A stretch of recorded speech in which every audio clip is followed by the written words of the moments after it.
Pharmaceutical employees union 35तम वार्षिक अधिवेशन कटकर औषध दुकान गुड़िक काम करुवा कर्मचारी मानकर अग्रणी श्रमिक संगठन फार्मास्यूटिकल एम्प्लॉइज यूनियन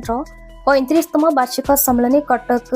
नया सड़क स्थित ओर्स्था भवन ठारे यूनियन सभापति युधिष्ठिर महाराणा अध्यक्षतार अनुष्ठित हो जाए।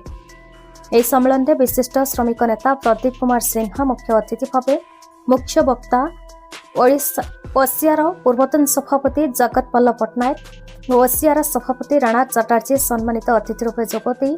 सांप्रतिक परिस्थिति सरकार श्रम विरोधी नीतिर समालोचना कर श्रम समाज ऐक्यबद्ध संग्राम पर आह्वान देते। साधारण संपादक प्रताप मिश्र संपादकीय विवरणी पाठ करथिबा बेले कोषाध्यक्ष रवींद्र राउत आय व्ययर विवरणी पाठ करथिले। सुशांत सामल स्वागत भाषण प्रदान करथिले। सर्वश्री सुरेंद्र बारिक अभय कुमार स्वाई भिकारी चरण पट्टनायक कालंती महाले मनोज कुमार कानन को एवं मानस पाढ़ी समेत अनेक सदस्य माने उपस्थित होई कार्यक्रम रे सहयोग करथिले। परिशेष रे संगठन संपादक जयंत कुमार राय धन्यवाद अर्पण करथिले।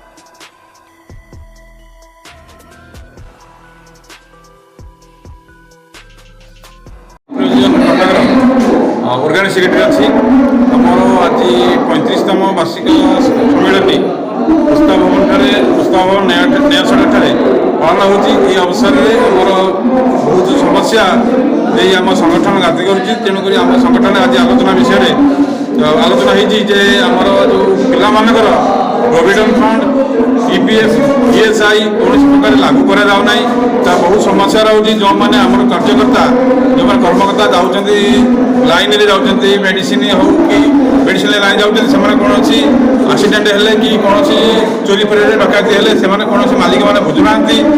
तार दोष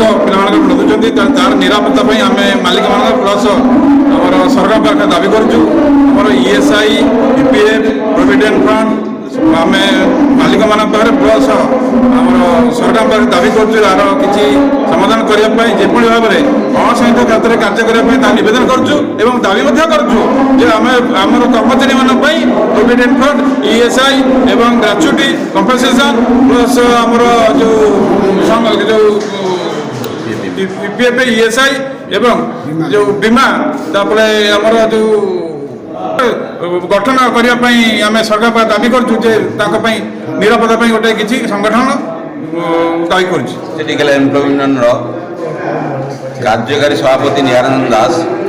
pharmaceutical employee union pharmaceutical employee जो पिला माने कर्मचारी माने रिटेल होलसेल डिस्ट्रीब्यूटर सीएंडएफ रे काम कर फार्मास्यूटिकल एम्प्लॉय यूनियन गठित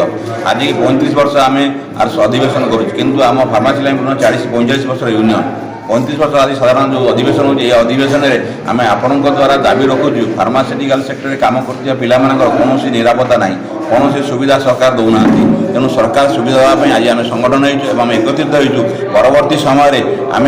राजरास्ता बोलेबू 12 तारीख दिन जो श्रमिक संगठन अच्छे से संगठन फार्मास्यूटिकल एम्प्लॉय यूनियन पूरा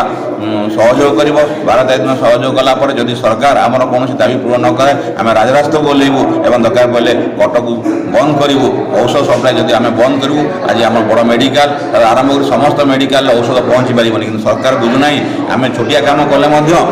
कर्मचारी मैंने आम कटक बाहर को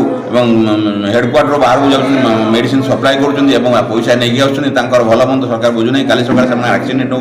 मरी जाऊँच कैंसर रोग हो सब जिन सरकार किसी करूना तेणु आम सरकार पाखे दाबी कर फुलफिल करने। कटक दामोदर बेउरांक रिपोर्ट भारत न्यूज।